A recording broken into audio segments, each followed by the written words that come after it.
then yung E niya is positive E. So later nyo na lang, may tawag dito sa E, pero later nyo na lang, sundan nyo na lang yung gagawin ko kasi mas magandang explain ko later kapag dating nyo sa earthquake engineering nyo. Okay, so wala pa kasi earthquake engineering. Okay, so mag-add na kayo dyan. So since seismic yan, so earthquake yan. Okay, so punta lang kayo dito sa may seismic load. Okay, so ito kasi yung model na ito, wala pang seismic load. So 0.4. Okay, importance factor dito na ito. 1 log.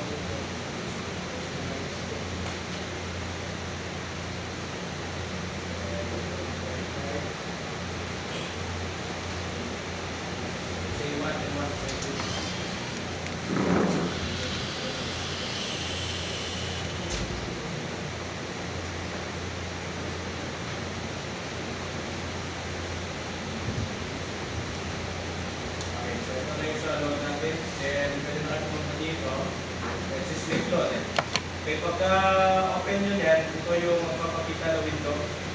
Okay, so titignan nyo lang naman ito. So since papuntang positive X, okay, yung earthquake, o yung ginagawa kasi nito, itong mga positive X, negative Z, yan yung ibibigit ng staan ng movement ng earthquake.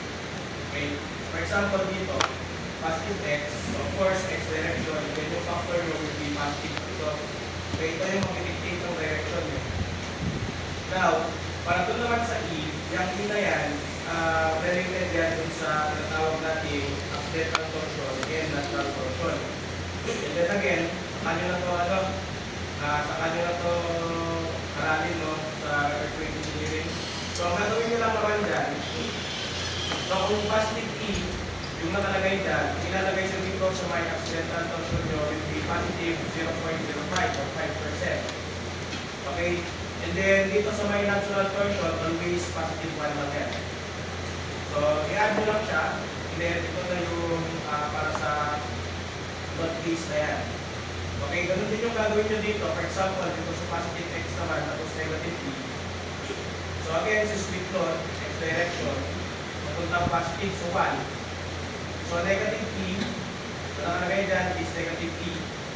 So, yung accidental torsion nyo will be negative 0.05.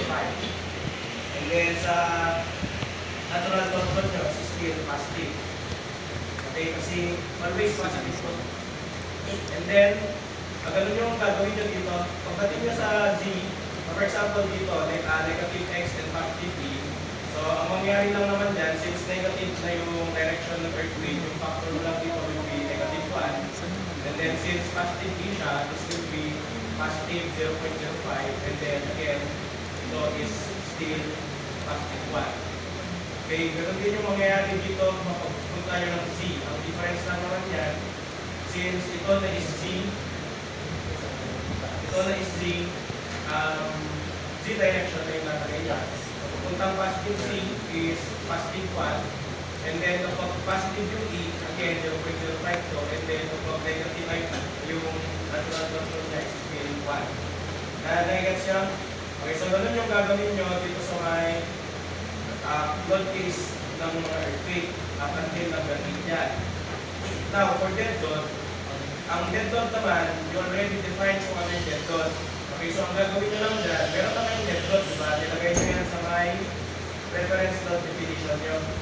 Okay, so kung ayaw nyo gumawa again ng another dead load, mag-repeat load lang kayo, and then pinutin nyo yung reference load. Kunin nyo lang, pinutin nyo lang yung dead load dyan, and then yan. Okay, guys? And then, for live load, ganun din, repeat load lang, and then reference load, type load naman. So dito naman sa roof type load, diba, again, ang ginawa nyo nun kayo, ano kayo, task analysis kayo, tama? Ngayon, sa result ng task analysis, diba, pwede nyo lang kuhanin yung reaction to support ng task nyo using live load only. Okay, kung naalala nyo, nasa lang yun.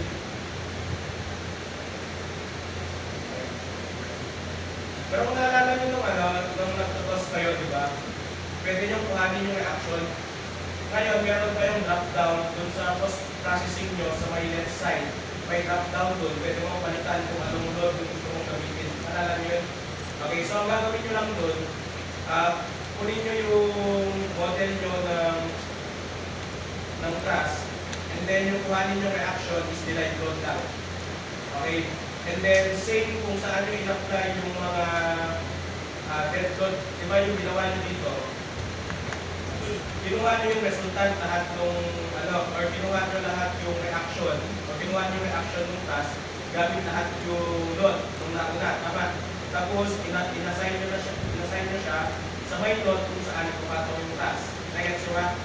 Ganun din yung gagawin nyo, pero instead na yung lahat ng load, yung reaction na gagamitin nyo, okay, yung reaction lang is magagaling sa live load lang. Naintindihan? So that's why nakalagay dito will be proof live load. So ang gagawin nyo dito, since wala pa yan, gawa na lang kayo. Okay, so normally, modal load naman ko, or kung hindi siya tatama sa may load, di ba dito kasi sa model na to, yung class sakto sa may mga column. Ibig sabihin, yung load dito will be modal load. For example sa inyo, nandito sa may gitna ng bin, o di either, gawin nyo lang dyan, mag-member load lang kayo, and then dito kayo sa may concentrated force. Nagets nyo? Okay, and then lagay nyo lang dyan, and then kung ano yung distance niya from the start load. Tapos dito, di pa kasi yung nakagawa ng bin load. Okay, dito. Kasi walang mga load ko. Ilipat ko lang sa laptop kung si Compero yung mga routine.